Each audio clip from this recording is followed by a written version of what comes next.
One thing that actually concerns me in aesthetic medicine is that not every line and not everything that you see on a woman's face needs to be fixed. If you see a hollowness, fill it. If you see a fold, remove it. If you see a line, erase it. If you see anything, fill it or remove it or erase it.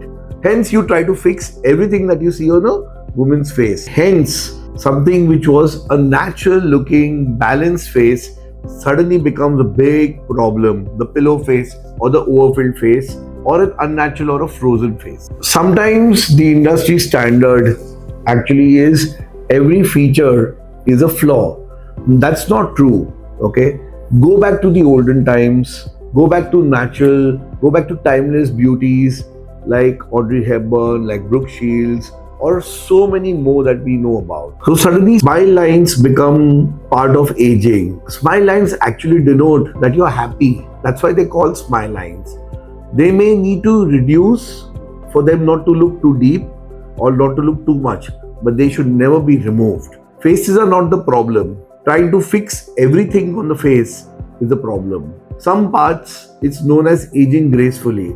You should look and feel what you actually show out there.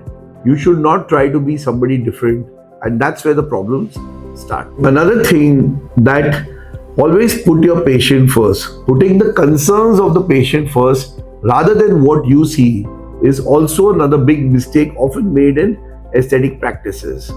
What do I mean by this? So sometimes a patient comes to me talking with a big mole on the nose or just above the lips, but he may be bothered more by the folds or by the laugh lines of the crow's feet. If you do not fix the problem that the patient desires, then the patient is anyways going to be unhappy. Always start with the patient's concern rather than what you see as a practitioner's opportunity. Always put your patients first. Start with the patient's concern. Start by asking him or her the question, what actually bothers you or why are you here? Rather than starting to suggest multiple treatments which they may not even be bothered about.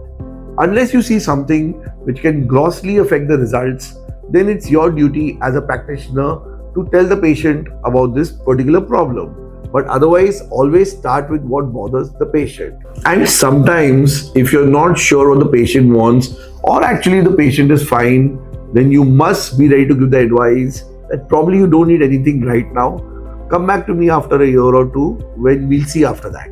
The role of a good doctor actually starts with protecting the naturalness of your face, the proportions, the youthfulness, and most important, the identity of your face. Somebody who tries to overfill you, overchange you, or do too many things together is not necessarily the best doctor. Sometimes small subtle changes can go a long way in restoring naturalness and harmony and will actually make you look more youthful, more refreshed, and give you far more balanced features. Hence, if you pick up a mirror and you look into it, you should be happy with what you see. It should reflect confidence, harmony, naturalness, and it should be a reflection of you and not change you.